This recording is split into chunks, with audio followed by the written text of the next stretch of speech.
Let's go make a killing. All right.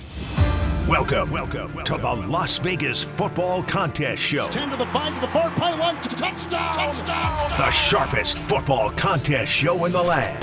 I'll take the action. My Birds, Benjamin Franklin's team, favored by 1.5 points. I'll give you 3 more. You're now riding shotgun with 2 former contest winners in Brady, Kannon and James Salinas. And getting a former player's perspective with 9-year NFL veteran Mike Pritchard. Let's go! As they guide you through strategy, process, and your contest picks each and every week of the season. I do like the idea of a parlay. Now here's your host, Brady Kannon. Welcome in, everybody, and welcome back. It is week 5 in the NFL, episode number 7 of the Las Vegas Football Contest Show, presented by our friends at Circus Sports and Westgate Las Vegas Superbook. Want to give a shout out to our sponsors, by the way, our title sponsors, the fabulous Circa Resort and Casino, Derek Stevens and Mike Alm, Jeffrey Benson, our buddies over at the Westgate Las Vegas Superbook, Jay Cortegay, John Murray, and of course, Jeff Sherman, Ed Salmons, the whole gang over there. And then our premium sponsors as well, LasVegasAdvisor.com, everything you want in the way of Las Vegas. Valley High Golf Club, a fantastic property right on the Las Vegas Strip. Steiner's Pub, I was just there last night watching playoff baseball. Check that out right here in fabulous Las Vegas. We also have 3 restaurants in La Jolla, California. If you're ever down in the San Diego area, Do Mama Pizzeria, Shore Rider, and the Cove House, and then PlayStudios.com. All your online gaming needs at PlayStudios.com. And of course, what would the Football Contest Show be without a proxy service? FootballContest.com. Maddie and Tony over there doing it the best in the land for 15 years now. Support our sponsors. Big thanks to everybody as a part of this show. And then, of course, we would be remiss if we would not mention Dom DeMarco's Pizzeria and Wine Bar. We'll have our Pizza Money Prop Play of the Week a little bit later today. They are also hosting a forum on Monday nights coming up starting October 14th. Monday Night Football.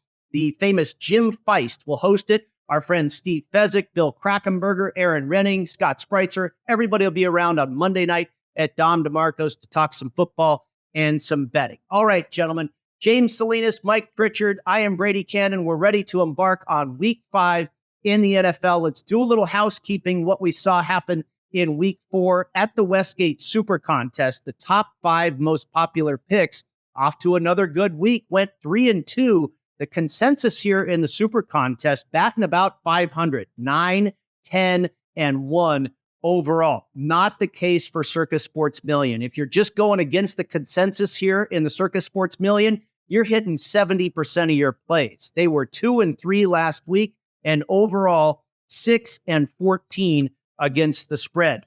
Finally, Circus Survivor, some more carnage in week 4. The biggest culprit, the New York Jets.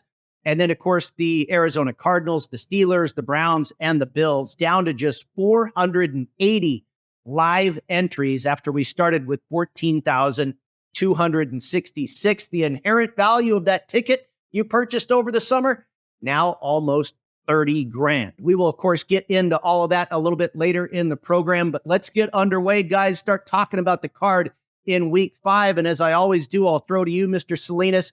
What games are you chewing on this week here in week 5? Let's start at the top of the card, fellas. Let's hook it up, right? Let's go. It's in. Put it in my veins. We got early morning football, depending on where you're at. But looking at the Vikings now as a 2.5-point favorite in both contests, both the Millions and the Super Contest. And I think for the most part, as far as Friday afternoon, we're doing the show, lines are pretty much, I see a 2 here or there, but for the most part, 2.5 across the board. So not a lot of movement on the lines with this game in across the pond over in England. And I don't know about you guys, but and it's great that we have football early. We'll take as many hours of the day as football as we can on Sundays. Makes for a very long day when it comes to Sunday, first thing in the morning, all the way through Sunday Night Football. But it's a great matchup. I think thinking about where the Vikings have been, I don't know if it's been a huge surprise, but starting off 4-0, but I think the teams that they've played, being able to play to the manner of which they have really dominant football, have we seen out of the Minnesota Vikings on both sides of the ball. Sam Darnold having his career being resurrected, and that defense with DC Flores just bringing all kinds of different looks and pressures and really confusing. We saw it last week in Green Bay. Huge win by the Vikings in Lambeau Field against the division rival Packers. And then on the other side, we were on the Jets. We laid that price, fellas, and we paid the price too, didn't we? With the Jets, a complete no-show at home against that Denver Broncos team, only scoring 10 points to the Broncos and being able to squeak out a 1-point win. I don't know where you guys feel. Pritch, you played in the league for a long time. I'm sure you had a number of trips overseas during your career.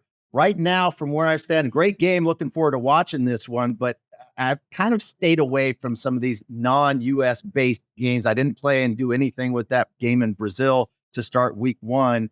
I don't think I really have. I'd lean towards the Vikings here, but probably just a bias for me. I'm a little biased, thinking still pissed off about what we saw out of the Jets and absolutely really I'm seriously, there's no effort. I hear their you. offensive line.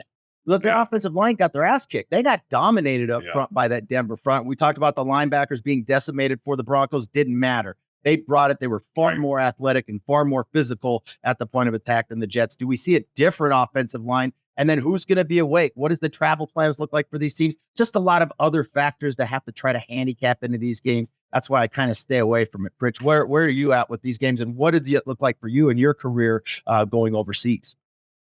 Yeah, James, I went to Japan, I went to Canada, I went to Barcelona, Spain. Pat Bolin, when I was in Denver, he was on the travel committee because they wanted to expand the league way back in the early 90s, right? And fast forward to 2024, and here we go. We got all these regular season games in Brazil and all over the place now. So we're a creature of habit, athletes, and we like to have a routine. This breaks up your routine, certainly. But who can settle down, or who's been through it, who has the experience, to me, has an edge. This is a popular game, though, because of how the Vikings have started. Sam Darnold going against his former team, the team that drafted him. I mean, there's a lot of storylines in this one, but it's intriguing from that standpoint. From a gambling standpoint, from a contest standpoint, this one's tough, right? Laying 2.5 or catching 2.5 with the Jets. I mean, this one's tough for me because there's so many variables. Another popular game, though, that I've been looking at, guys, is the Ravens and the Bengals. Similar situation, another really popular game, divisional game. And so, James, you're trying to forget about the Jets. A lot of people are starting to remember what the Ravens did recently and how great they look running the football, averaging almost 27 points a game. And they're about a 55% to 45% run pass ratio team. So that's really good in terms of balance. That's really good in terms of how do you defend that? How do you stop that? And you got a division where you have familiarity and all that. But we're at the point of the season where I think teams are starting to rev it up. We saw it last night with Atlanta, right? Atlanta played the Chiefs. They played the Steelers. They played the Saints. They played some pretty good defenses. And all of a sudden, against Tampa Bay, man, they go up and down the field with Kirk Cousins. So we're at the point of the season in October now where teams that are healthy, that are clicking, are starting to assert themselves, or at least they want to. And I think this could be intriguing that way when you look at this matchup with the Ravens and the Bengals. I tell you what, guys, I kind of had the feeling coming in here this week. We had our little powwow earlier talking about the games, and I felt we needed to, kind of hold your nose week. I mean, I didn't feel comfortable about our card unless I wanted to throw up in my mouth a little bit. And James, you talked about the Jets and the Vikings in London. Everything stinks about that game. And so we got to land on the Jets, right? The Minnesota Vikings, by the way, they look like the toast of the town, and hats off to them. They're doing a fantastic job. I love the coaching staff, but they have won 3 consecutive games outright as an underdog. Will that come to an end across the pond at Tottenham Stadium on Sunday morning? We will see. And then you have the Ravens laying points. Very interesting here. The Ravens looked so dominant on Monday night in their win over the Buffalo Bills. And to see this at only 2.5, something smells here.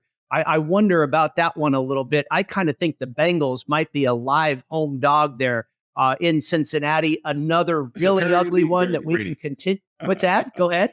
It's a parity league. Oh, man. I mean, that's why they play the games, right? I mean, you don't know. And maybe the ugliest of them all, the Cleveland Browns in Washington. We'll talk about that one more on the other side of the Las Vegas Football Contest Show. When the football contest crew isn't busy dominating the field and making plays that leave opponents in the dust, they're doing something just as exciting. They're playing My Vegas Slots. It's a top-ranked, free-to-play mobile app that lets you earn valuable real-world rewards from amazing partners like MGM Grand, Bellagio, and Norwegian Cruise Line. You can score hotel stays, great meals, show tickets, and more just for playing. Download My Vegas Slots today from your favorite app store. And if you're anything like Brady, James, and Mike, we know you're going to love it. That's a winning play you won't want to miss. Welcome back into the Las Vegas Football Contest Show presented by Circus Sports and Westgate Las Vegas Superbook. Brady Kannon, Mike Pritchard, and James Salinas with you. We finished off talking about introducing anyway, the game in the nation's capital, the Washington Commanders hosting the Cleveland Browns. And really, the Washington Commanders have been outstanding. Dan Quinn, Cliff Kingsbury, Jaden Daniels.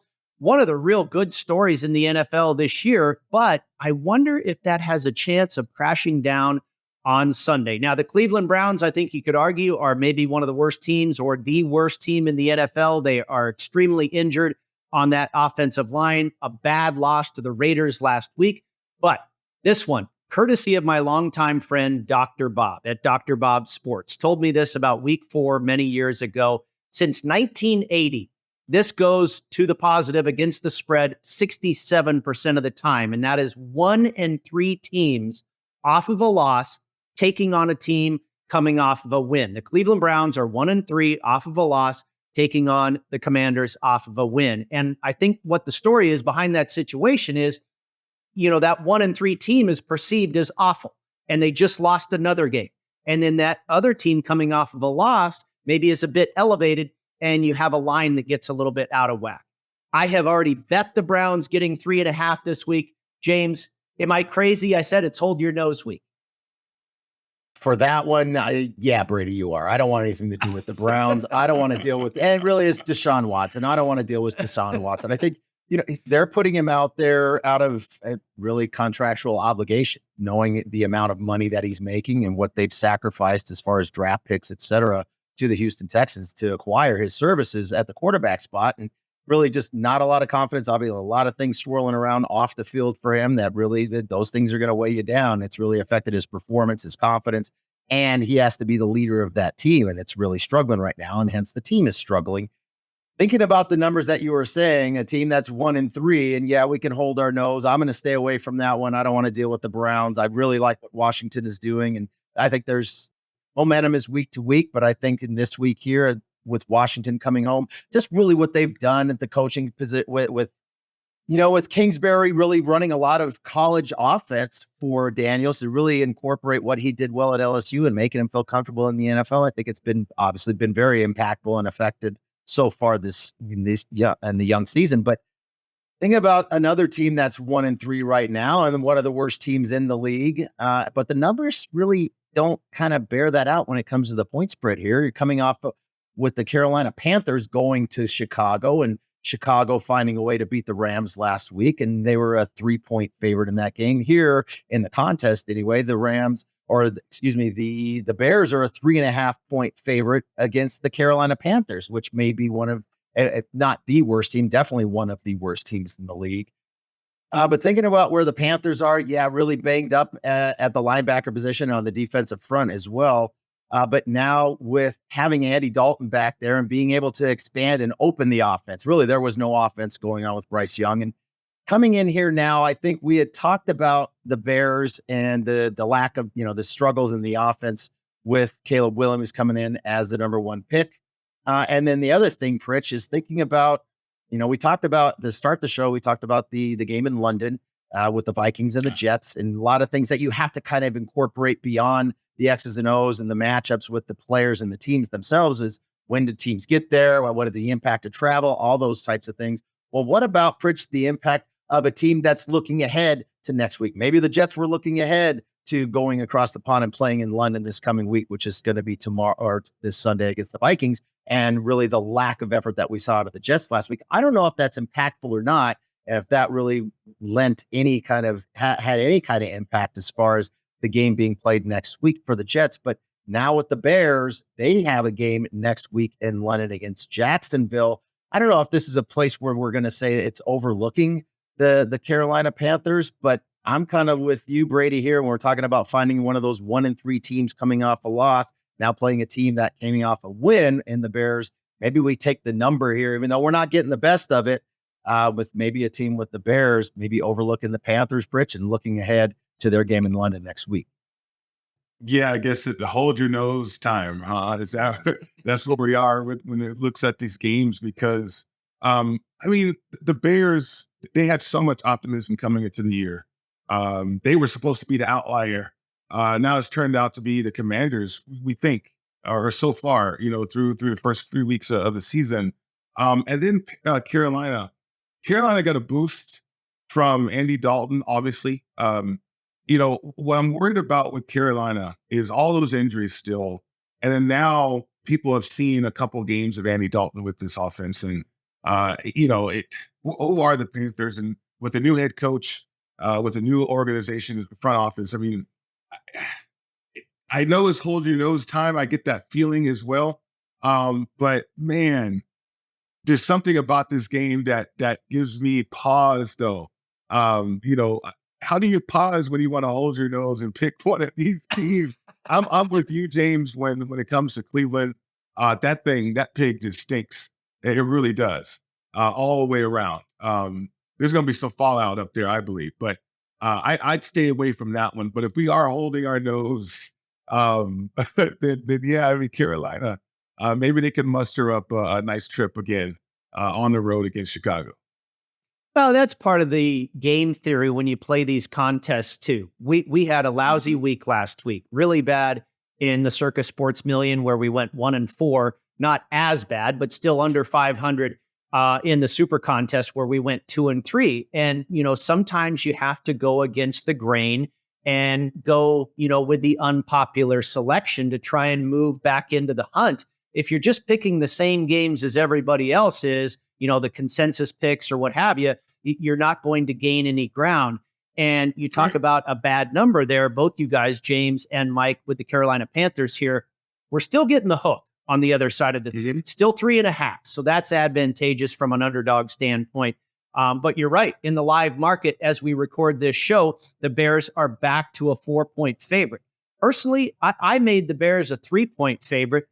So I think getting 3.5 or 4 is to our advantage here. And James, I think you make a great point here. These are the lowly Carolina Panthers, and they have the Bears do have a London game on deck. So I think it's very possible that they could possibly be overlooking this opponent for a minute off of a big win over the LA Rams and then have that London game on deck. Maybe this is a spot where the Carolina Panthers can kind of sneak in there into Soldier Field and become one of those teams to the tune of 67% since 1980 that has covered in this situation. We will see. When we come back, I want to talk about another game we have our eyes on, another ugly dog situation. We'll cover that one when we return right here on the Las Vegas Football Contest Show. Looking for your next ultimate golf experience? Discover Bali High Golf Club, a tropical paradise on the Las Vegas Strip, featuring lush greenery, water features, Balinese tropical plants, white sand, and black volcanic rock, creating an enchanting atmosphere. Bali High creates a memorable golf experience for a typical foursome, a group celebrating a bachelor or bachelorette party, or your next corporate outing. It's award-winning golf on the Strip, Vegas style. Book your ultimate golf experience now at BaliHighGolfClub.com. Welcome back into the Las Vegas Football Contest Show. Brady Kannon, James Salinas, and Mike Pritchard with you. And Hold Your Nose Week continues here on the program. And I mentioned an ugly dog in the last segment. I'm going to go there again. And I don't think this dog is as ugly. The Arizona Cardinals catching a full 7 points in San Francisco, a division matchup here. Once again, this is the third leg that falls into that 1-3 team off of a loss, taking on a team off of a win. The Browns, the Panthers, and now the Arizona Cardinals fall into that situation. They have always given the Niners a tough time. I think the number's a little too high here. I made it 5. When I crunch all the stats and everything, it comes out to 6. I was very surprised by the Cardinals last week being held to 14 points. I think a very similar team to the Washington Commanders. High-octane offense, a mobile quarterback, good receivers, good running game, and they were just an absolute no-show. So I think that's also causing some value in this line, maybe people underestimating the Cardinals a little bit, who I think are a pretty decent team and will be able to hang around for a little while with the San Francisco 49ers. I don't know if they can win it outright, but Mike, I think 7's too many. Yeah, I mean, some people are going to certainly gravitate towards that, Brady. I think for me, Kyler Murray is not the youngest quarterback in the world anymore. I mean, what we're seeing with Daniels, the guy's got fresh legs, and he's highly elusive, and he's a bigger body player too. And the threat of the pass has been there. The Cardinals, to me, they're averaging 24 points a game. They can light it up. Right? I think offensively, predominantly, they've done that earlier in the year, obviously. Certainly Buffalo game, that kind of stands out. But against a familiar opponent that can really hone in on you, maybe the back door is open for the 49ers, maybe, but this is a team that's averaging 26 points a game, and they're not even healthy yet. And I'm talking about the 49ers offensively. Their running back is plug and play. Remember back in the day when Mike Shanahan plug and play a running back, and they do that now with Kyle. And this offense is no different. And then you play action off of that, and Purdy's playing at a high level. It's just a defense, can Arizona muster up enough points to get inside that number? And that is the bet, obviously, or that's the wager here. James, I think you've highlighted something that could give an edge in this game too, because we do talk about spots a lot. We talk about Thursday Night Football a lot too. We talk about divisional football, not only divisional game here, but the 49ers, you got back-to-back divisional situations and perhaps on the short week. So preparation could be compromised a little bit for the matchup against Arizona. Especially with the players that are in question right now, key players. Again, we did see George Kittle come back for San Francisco last week. He had missed the week before. Number of injuries. We know he's such a physical player and fights through a lot. He's a hell of a tough guy out there, especially in the run game. I mean, he just brings such an edge and energy and is a leader on that offense. Really, that collective team brings that physical mindset. But also Fred Warner, ankle, did not practice Wednesday or Thursday. I know, unfortunately, at this time, we don't know his status as far as Friday's practice is concerned. But thinking about, okay, you have a game. This is a divisional game.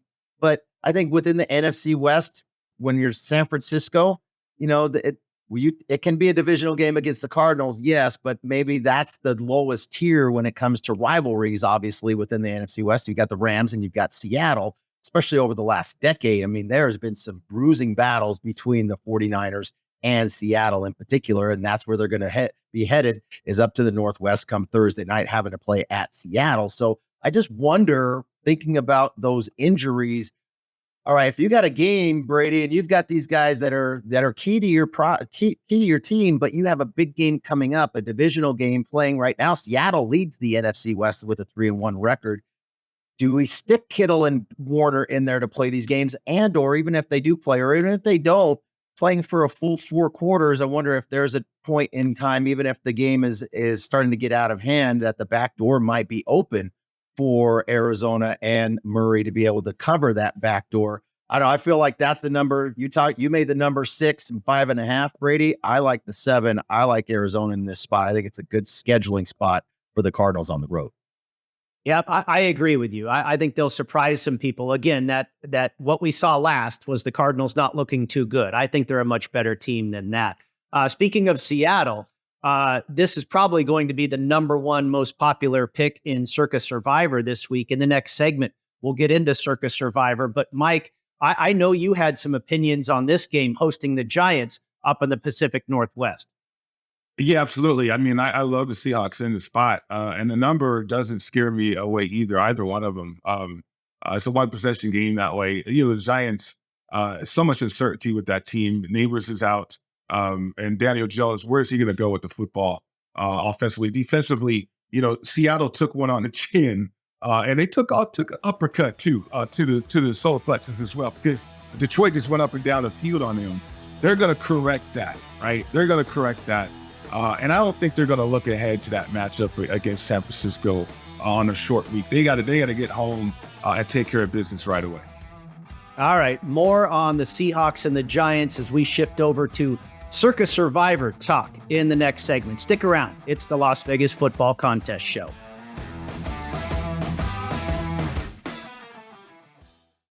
Want to gamble like the pros? At LasVegasAdvisor.com, you'll find the world's best how-to books, software, and strategy cards featuring blackjack, poker, video poker, and of course, sports betting, including the Stanford Wong Classic Sharp Sports Betting. Don't forget LVA's Member Rewards coupon book, offering discounts on dining and entertainment, including a buy one, get one for the awesome lobster buffet at the Palms, and more than $700 in gambling-free play, match play, and bonus offers. Up your gambling game today at LasVegasAdvisor.com. San Diego is home to Wolfpack Hospitality Restaurants, located in beautiful La Jolla. Stop by Cove House, Shore Rider, and Dough Mama Pizzeria on your next trip. Visit Cove House, a top 100 brunch in California, or Shore Rider, serving up margaritas, fish tacos, and a vibe that will make you feel like a regular in no time. For a slice of New York-style pizza with a California twist, it's Dough Mama Pizzeria, where the wings and pizza draw compliments from around the world. Go to wolfpackhospitality.com, and we will look forward to seeing you at Cove House, Shore Rider, and Dough Mama Pizzeria.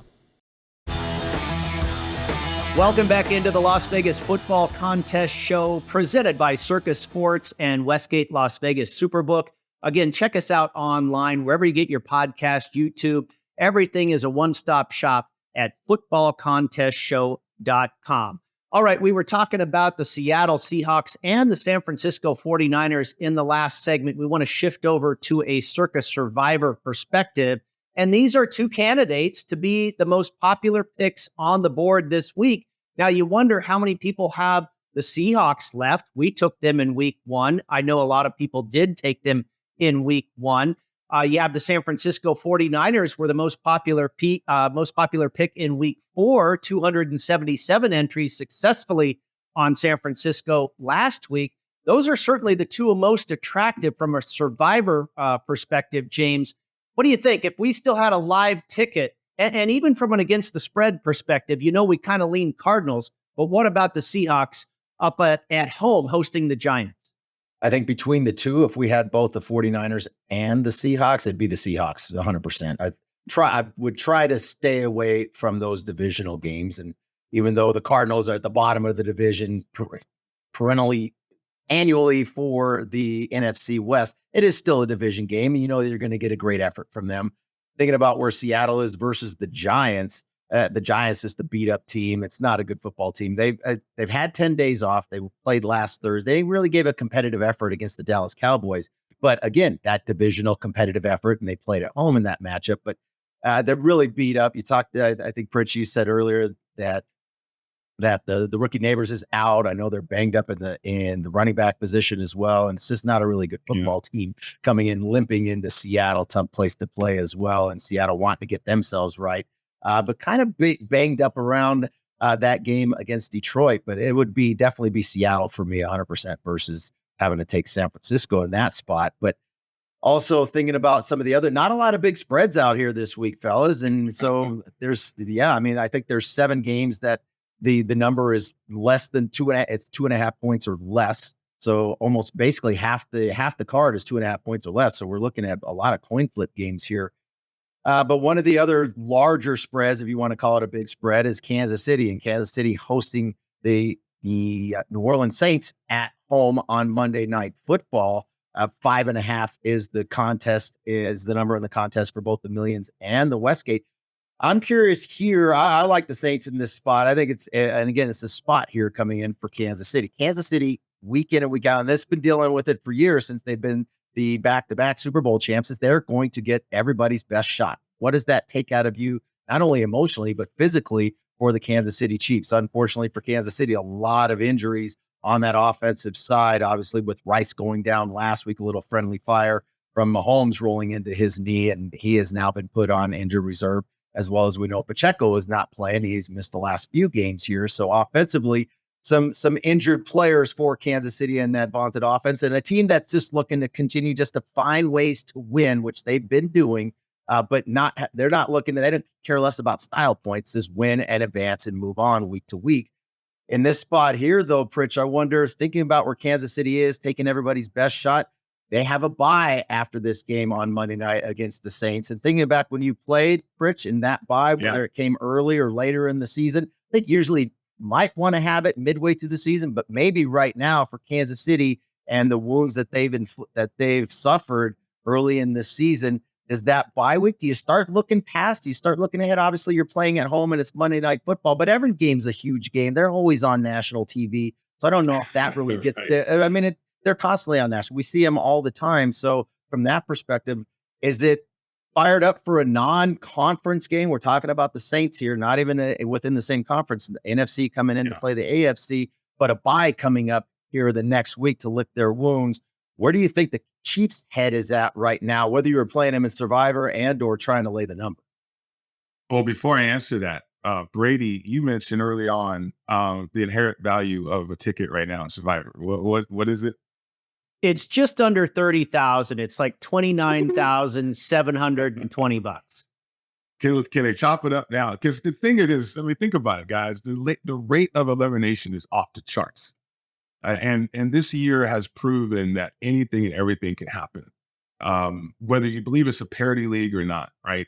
And then we see all the laundry list of injuries that are affecting teams, the lack of preseason affecting teams too. Some of these teams haven't gotten out the gate.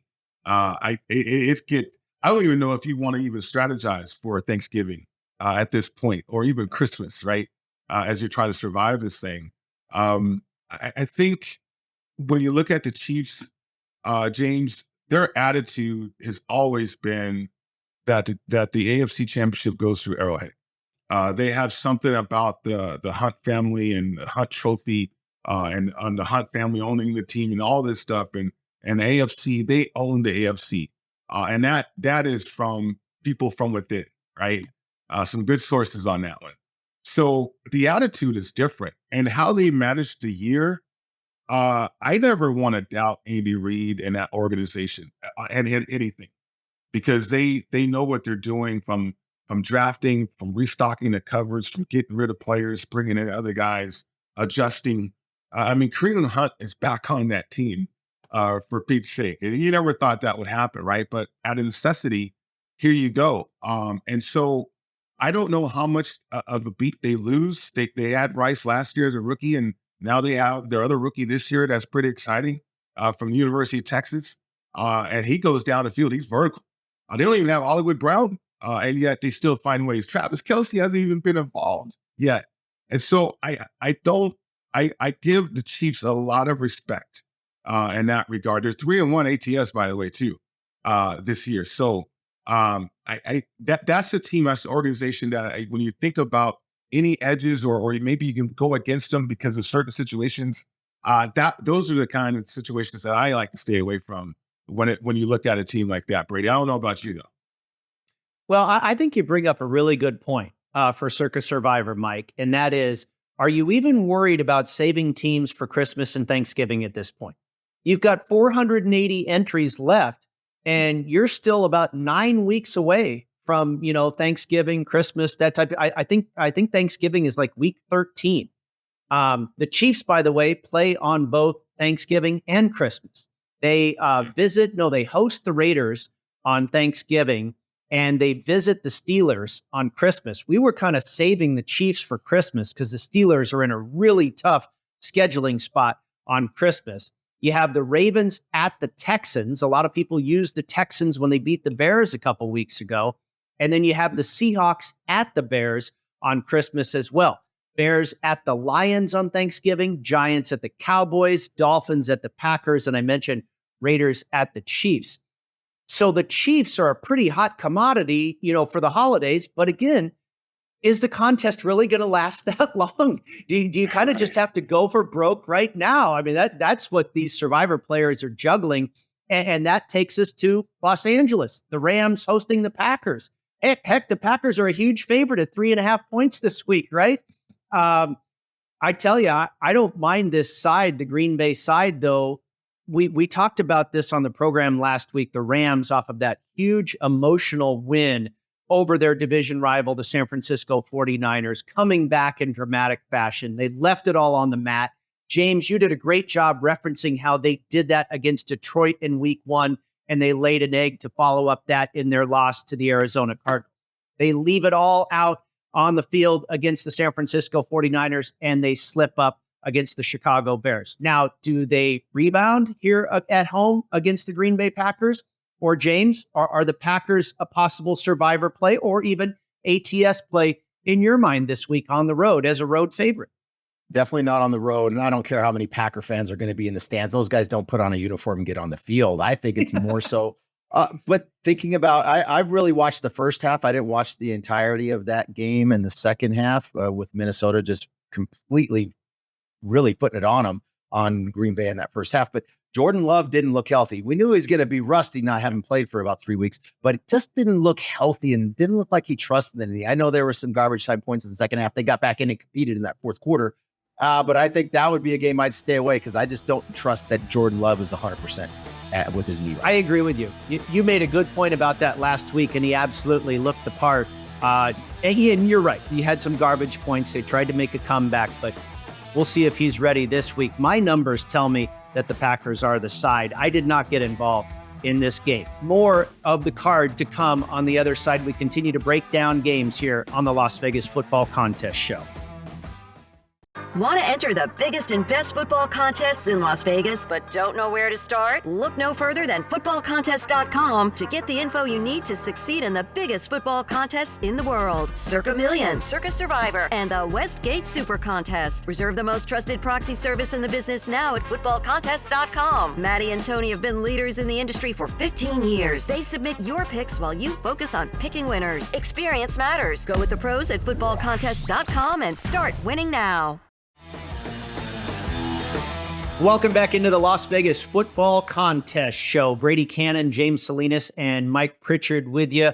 And we want to get back to some game breakdown here. We were talking a little Circa Survivor.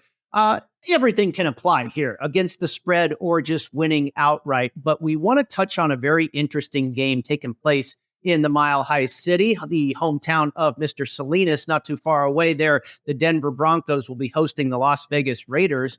And a lot going on here in Las Vegas, as Mike and I are both aware of. And of course, James as well. Devontae Adams talk, Max Crosby, a laundry list of injured players for the Silver and Black. And the Denver Broncos coming off of two very impressive wins in a row, beating the Tampa Bay Buccaneers and then beating the New York Jets in the Meadowlands last week.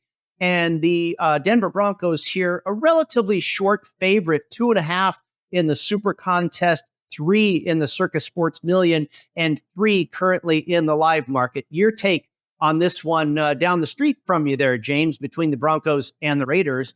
Well, we know we heard a few weeks ago Antonio Pierce saying, well, certain players made business decisions and he's going to do the same. And I think for us as bettors, at least for me, I've made a business decision that I don't want to bet the Raiders.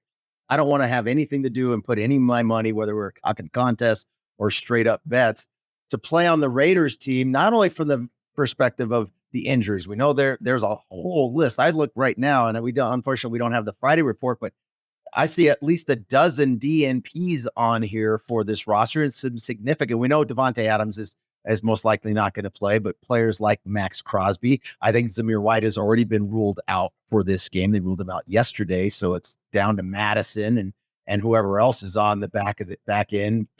I think, Pritch, you were laughing. Maybe it's Antonio Pierce going to suit up and try to rush the football goal line. They're just running out of players. And beyond just running out of players on the roster, it's more so the psyche of where this team is right now. I think obviously the novelty and the shine of last year with Antonio Pierce taking over for McDaniels, and really anybody would have sufficed for, I think, that team last year as badly as they hated McDaniels to step in and right the ship. And great story last year for Pierce coming in as the interim.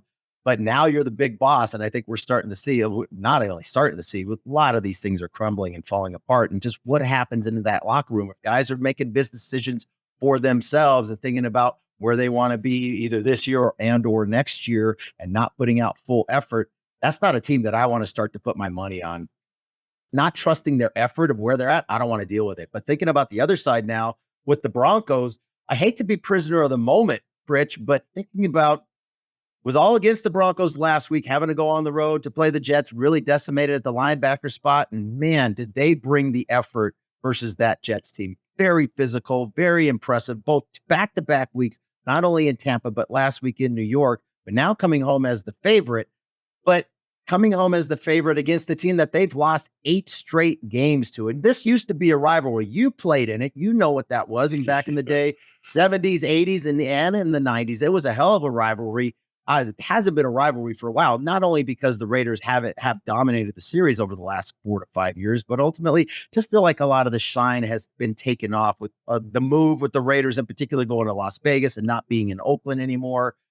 But this is just not a team that I can get back behind when you're talking about the Raiders. I like the Denver, definitely like it in the SuperContest, laying the 2.5. I think I'm inclined to even lay the 3 here with the Broncos at home in the circa millions, because I just don't want to have anything to do with the Raiders on that other side, having to go on the road now with a decimated roster and a fractured locker. You know what? I'll add to that, James. The Broncos are treating this as a rivalry. Guess what's coming back? Guess what's coming back for this game? Throwback. Everything comes circle, right? Everything does come back full circle and we go retro. Yeah. That D helmet. That D helmet is coming back. And there are so many people charged up. I don't have my helmet in the office here, but I certainly have the jersey. That's a throwback jersey. Yep. But on the other side over here. But that D helmet, I mean, the Broncos are treating this as a rivalry game. The Broncos know that they have not beaten the Raiders in a number of games, a number of matchups. They're both 2-2. They're both chasing the Chiefs. They both beat the Chiefs last year. But one of the things that stands out to me, too, on top of the fact that this is a rivalry game for Denver, that you have a team that knows where they're going. It knows who they are and where they're going. Look at the Denver Broncos. They're rebuilding, right? We know that. Everybody knows that. They know that. But yet the effort that they're getting is maxing out. Vance Joseph's doing an incredible job with that defense and getting those guys all on the same page. He's highly creative, which is zone blitzes, man-to-man blitzes, disguising coverages. They're all over the place with this youthful defense. And certainly the guys are energized by that. Offensively, they're still struggling, and they know that, but it's a high percentage struggle, right? They're trying to avoid all those critical mistakes. Whereas you have the Raiders who are 2-2, but yet no identity and they don't know where they're going. You have Devontae Adams that wants to be traded from a team that's 2-2. This guy has caught over 23 touchdown passes the last 3 years. What is he unhappy about? What is going on to where he wants to just get out of here that badly to where he says, okay, I'm going to request a trade. So that makes me scratch my head a lot in terms of that locker room, the uncertainty, the situation with this organization. So I like the Broncos. I know it's a tough number at 3. There's no home field advantage, but that D helmet, man, I'm telling you, it has been a long time coming for Broncos country and that D helmet to show back up. And that crowd is going to provide that football team with a ton of energy. And I don't know if the Raiders are going to be ready for that. Yeah, I was trying to figure out if I wanted to go against the Raiders and the distraction in the locker room that would seem to exist, because it was a few years ago when they fired John Gruden. I felt the same way. I'm like, oh my gosh, there's got to be unrest in the locker room. They went up to Denver and they wiped the mat with the Broncos. They beat them, again for the 6th or 7th or 8th time in a row. Different story here, though. I do believe the distraction is real in the locker room. And that was under the leadership of Vic Fangio as head coach. Now you have Sean Payton in charge. And I think that has changed for the better for the Denver Broncos. I do believe there is a lot of distraction and unrest in the Las Vegas Raiders locker room, unfortunately. And I'm with you guys, siding with the Denver Broncos here. The other game I want to touch on quickly, my numbers come out heavy on the Steelers, and this is similar. The Raiders have very little running game going up against an opponent that can really stop the run. The Pittsburgh Steelers, one of the best defenses in the league in stopping the run. James, against the Dallas Cowboys, who struggle running the football. Running the football, and I think they're going to struggle getting after Justin Fields on the backfield on the defensive side. We know both Lawrence and Parsons, bookend pass rushers, are not going to play in this game. And we've seen the Cowboys. It's a pretty soft football team. They've been pushed around in their run defense. I think we're going to see a heavy dose of Pittsburgh bringing it back to the Steel City. I think this is a tall order for the Cowboys that have to go into the Steel Curtain on Sunday night and win that football game without a number of key players. Steiner's, a Nevada-style pub, invites you to play the best keno and video poker in Las Vegas. Promos are how we roll, so make the most of your gaming dollars with ongoing promotions, daily free play, bonuses, and more. With a chance to win Knights, Raiders, Aviators tickets, and big money with all those jackpots. It's not only great gaming at Steiner's, it's the 24 awesome rotating draft beers and the best appetizers to match. Steiner's, the Nevada-style pub, with 3 locations across the Vegas Valley. Steiner's, I love this place. Final segment of the Las Vegas Football Contest Show, brought to you by Circa Sports and Westgate Las Vegas Superbook.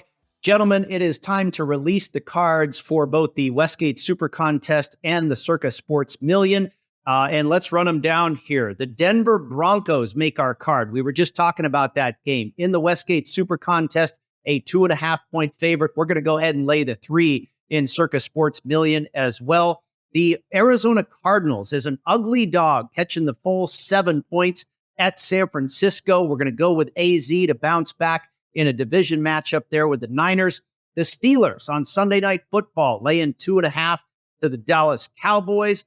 The New Orleans Saints on Monday Night Football. A lot of primetime games for the crew this week. The Saints catching 5.5 points against the Kansas City Chiefs. And then finally, an early one on Sunday morning, the Carolina Panthers catching 3.5 points against the Chicago Bears. And the same picks in Circa Sports Million, the Cardinals, the Steelers, the Saints, and the Panthers all at the same number.